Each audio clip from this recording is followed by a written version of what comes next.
Hello, my dear students. We were discussing the Lee-Chatter's principle in the last class, and we were discussing the activation energy concept in the effect of the catalyst. So, start the class. ये आपका last page था बेटे, मैं दिखाता हूँ.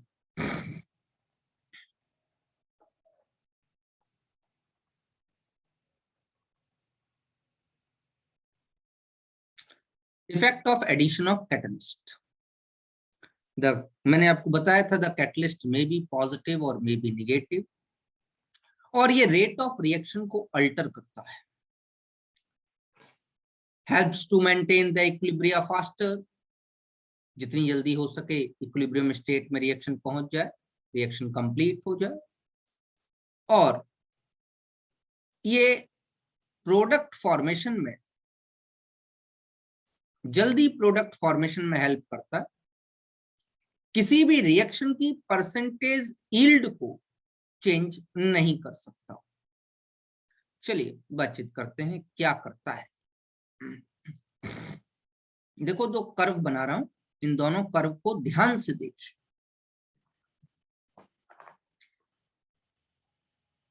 एक reaction ये,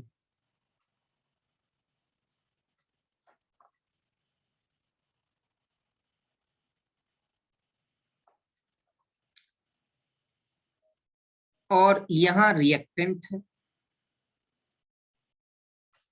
और मान लो यहां पर, ठीक है. रिएक्टेंट को इतनी एनर्जी लेने के बाद प्रोडक्ट में कन्वर्ट हो जाने की पॉसिबिलिटी. ये जो है ये एनर्जी के लिए है, और यहां प्रोग्रेस ऑफ द रिएक्शन.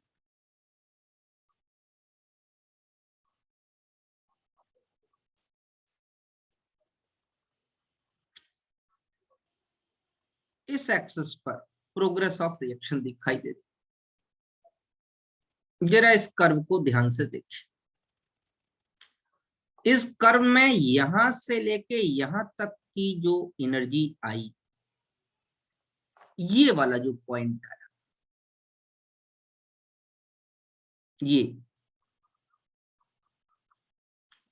ये पॉइंट डिनोट कर रहा है threshold energy.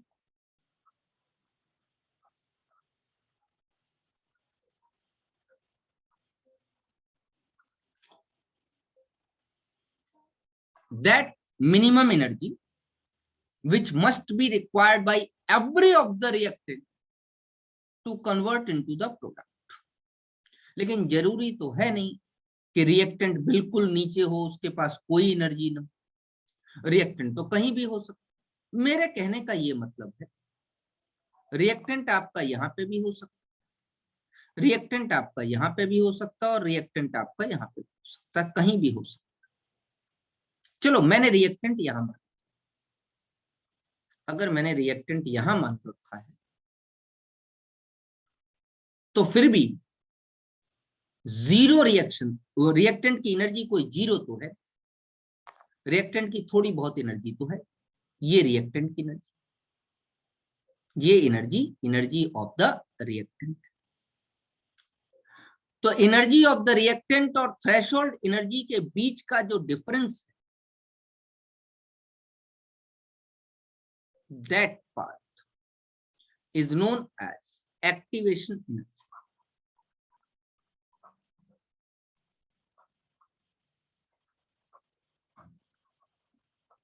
represented by EA.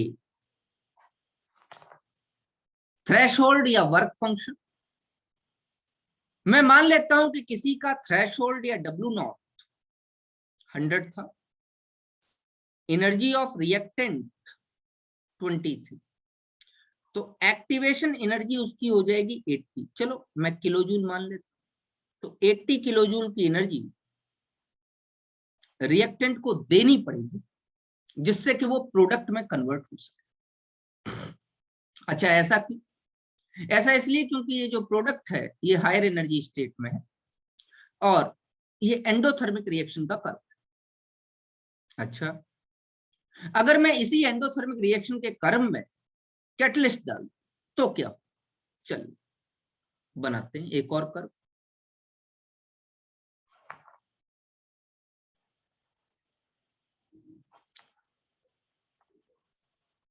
ये एनर्जी है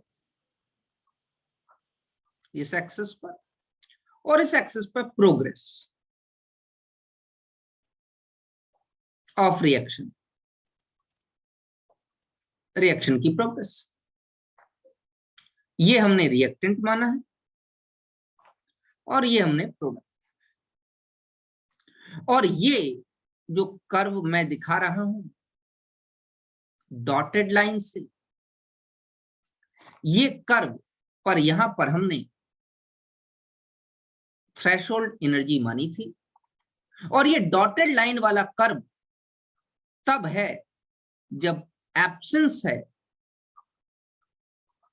कैटलिस्ट। चलिए अब अगर मैं इस रिएक्शन में, मतलब ये दोनों कर्व सेम है इस समय, अभी तो दोनों सेम, अगर मैं इसमें कैटलिस्ट डाल दूं तो भैया कुछ इस तरीके से जो है रिएक्शन होने लगी। यहां पर एक इंटरमीडिएट कॉम्प्लेक्स बन जाए, ये एक इंटरमीडिएट बन जाए,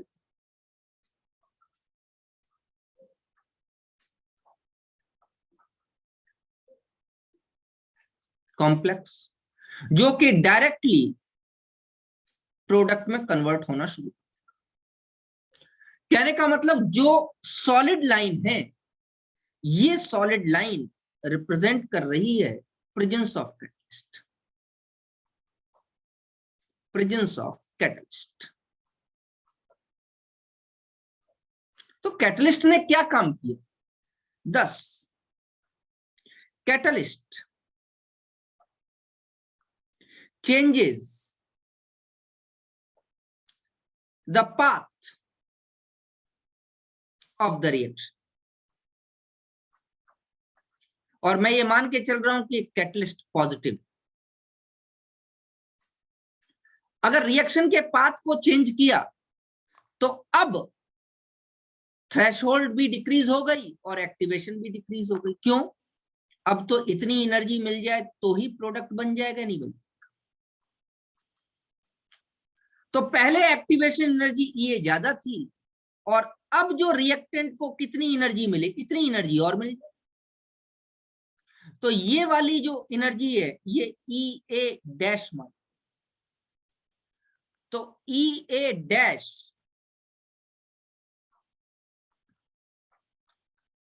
activation energy of reactant in presence of catalyst. और ये जो ई ए थी, ये एक्टिवेशन एनर्जी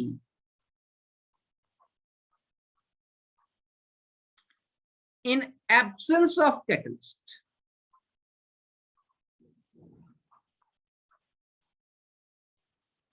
तो हुआ ये कि ई ए डैश छोटी है इन कंपैरिजन टू ई ए, तो more number of reactant will be converted into product by changing the path। Path he change कर दिया।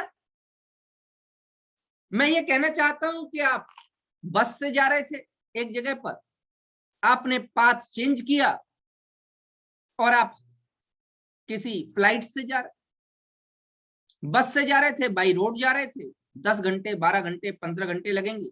फ्लाइट से जा रहे हो 1 घंटे में पहुंच जाओ। तो फ्लाइट से आप जल्दी कैसे पहुंच गए? जल्दी इसलिए पहुंच गए क्योंकि आपने पाथ चेंज कर दिया। React catalyst only changes the path of the reaction. समझ बात आगे नहीं आती? कैटलिस्ट सिर्फ रिएक्शन का पाथ चेंज करता है, एक्टिवेशन एनर्जी को डिक्रीज कर देता है और रिएक्शन जल्दी होने लगती है। तो अगर पुराने वाले पाथ से ही रिएक्शन हो तो खूब सारी हीट देने के बाद भी रिएक्शन 7 से 8 घंटे लगेगी।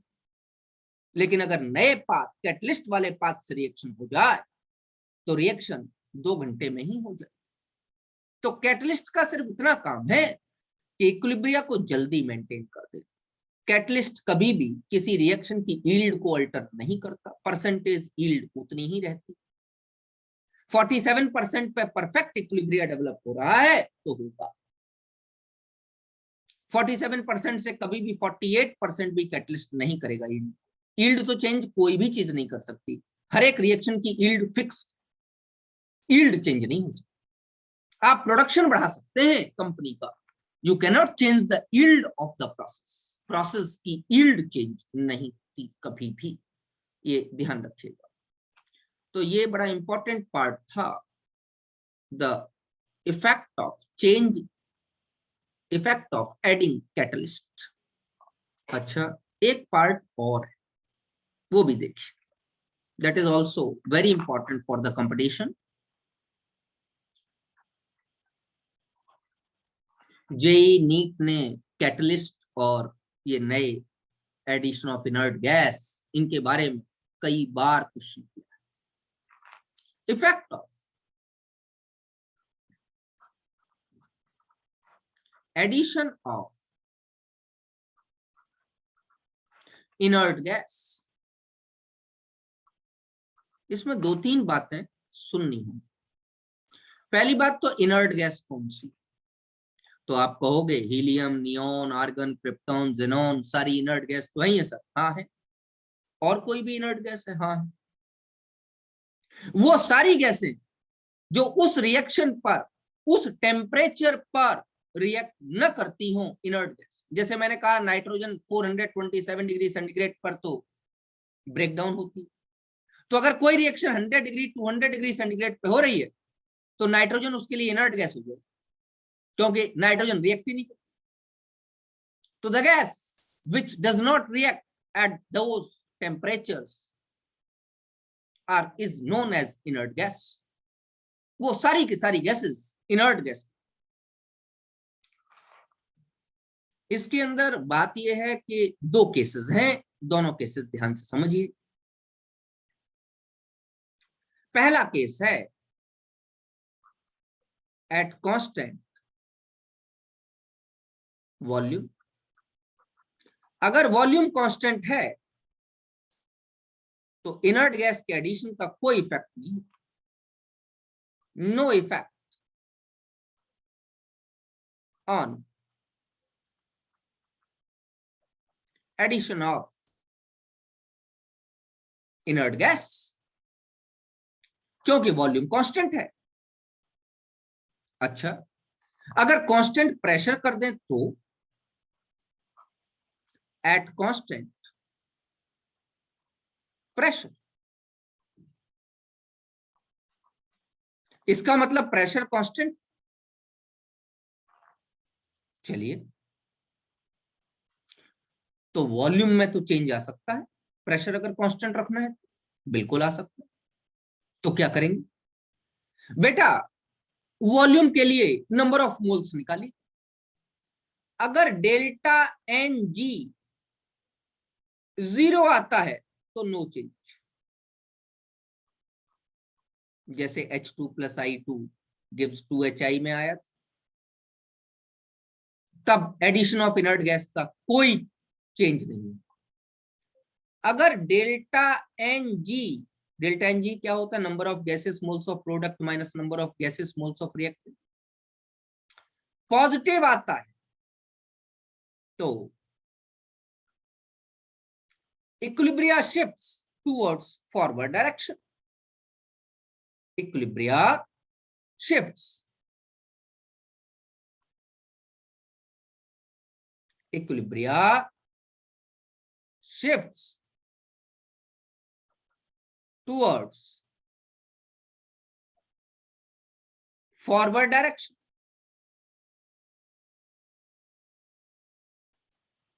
और अगर डेल्टा एन जी निगेटिव आता है तो याद कर लो, इक्विलिब्रिया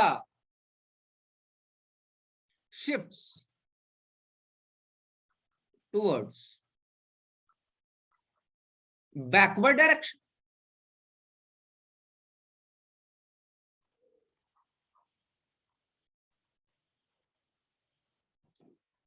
तो डेल्टा एन पर डिपेंड करेगा कि वॉल्यूम अगर इंक्रीज हो रही है, delta N G positive, volume is increase, तो ज्यादा इफेक्टिव कोलिजन्स होने की पॉसिबिलिटी है। अब बात यह है कि इसको मैं बहुत ज्यादा डिस्क्राइब इसलिए नहीं कर रहा क्योंकि आपने कोलिजन थ्योरी के बारे में आपको जानकारियां नहीं। तो मेरे हिसाब से तो आप क्या काम करो, इस समय इसको ध्यान रखो कि डेल्टा एन जी मतलब number of gaseous moles of product is greater than the number of gaseous moles of reactant। तो उस केस में जैसे मैं एक एग्जांपल कराई देता हूं आपको। एग्जांपल करो बेटा, N2 gas plus 3H2 gas gives 2NH3 gas, और मैं इसमें आर्गन डाल रहा हूं। मैं क्या काम कर रहा हूं? Addition of inert gas, addition of inert gas at constant pressure। क्या हो बेटा, देखो फॉरवर्ड डायरेक्शन में यहां पर 4 वॉल्यूम है गैस की और यहां पे 2 वॉल्यूम है गैस की। तो इस केस में डेल्टा एन जी निगेटिव आ जाए। तो अगर इनर्ट गैस डालोगे तो इक्विलिब्रिया बैकवर्ड डायरेक्शन में चला, मतलब decomposition of ammonia will start. इसका मतलब इस में हेबर प्रोसेस में अगर अमोनिया का अच्छा प्रोडक्शन चाहते हो तो इनर्ट गैस मत डाल। अगर इनर्ट गैस डाल दी तो रिएक्शन बैकवर्ड जाने लगी, क्योंकि डेल्टा एन जी क्या है? निगेटिव। क्या मेरी बात आपको समझ में आ रही है मैं क्या कह रहा हूं? बोलो बेटे। तो ये चीजें, ये 3 स्पेशल पॉइंट्स हैं, ध्यान रखें। डेल्टा एन जी 0 है, नंबर ऑफ मोल्स इंक्रीज ही नहीं कर रहे, तो कोई फर्क पड़ेगा नहीं। अगर नंबर ऑफ मोल्स इंक्रीज कर रहे हैं तो भैया फर्क पड़े, फॉरवर्ड जाएगी। नंबर ऑफ मोल्स डिक्रीज कर रहे हैं भैया बैकवर्ड जाएगी। तो एडिशन ऑफ इनर्ट गैस का ये इफेक्ट। चलो एक इक्विलिब्रिया, फिजिकल इक्विलिब्रिया लेते हैं। केमिकल तो हमने 2-3 ले ली, फिजिकल इक्विलिब्रिया लेके देखते हैं क्या उस पर ली चेटलर प्रिंसिपल काम करता है। बिल्कुल करेगा। देख, एक है ice water equilibria, 0 degree centigrade पर आइस और वाटर इक्विलिब्रियम कंडीशन में रहेंगे। क्यों? क्योंकि आइस का मेल्टिंग पॉइंट भी 0 डिग्री सेंटीग्रेड है और वाटर का फ्रीजिंग पॉइंट भी 0 डिग्री सेंटीग्रेड। ये इक्विलिब्रियम है। अब नंबर पहला मैं कह रहा हूं चेंज इन टेम्परेचर। अगर टेम्परेचर चेंज करोगे तो क्या होगा? आइस वाटर बनाएगा। कब? जब आइस थोड़ी सी हीट लेगा, मतलब this process will be endothermic. बोलो भैया। तो increase in temperature will favor the forward reaction. More amount of water will be produced if the temperature is increased. अच्छा चलो दूसरी बात पढ़ लो। Change in pressure. मैंने पढ़ा रखा है प्रेशर का चेंज, इक्विलिब्रियम प्रेशर अगर आप इंक्रीज करोगे तो इक्विलिब्रियम उस डायरेक्शन में जाएगा जहां वॉल्यूम डिक्रीज करेगी। चलो भैया, इसमें बड़ा इंपॉर्टेंट केस आता है। हमें मालूम है मास बराबर वॉल्यूम इनटू डेंसिटी। हमें यह भी मालूम है डेंसिटी बराबर मास बाय वॉल्यूम। तो density is inversely proportional to volume. और हमें यह भी मालूम है density of ice is less than density of water. That's why ice floats on the surface of water. इसका मतलब volume of ice is greater than volume of water. क्या मेरी बात समझ में? वाटर का वॉल्यूम कम है और आइस का ज्यादा। तो अगर प्रेशर बढ़ाओगे तो इक्विलिब्रियम उस डायरेक्शन में जाती है जहां वॉल्यूम डिक्रीज कर।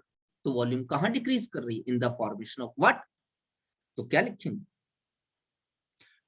Increase in pressure will favor the forward process.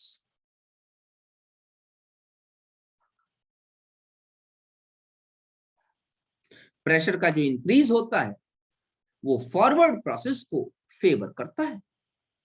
बोलो भैया, मेरी बात समझ में आ रही है?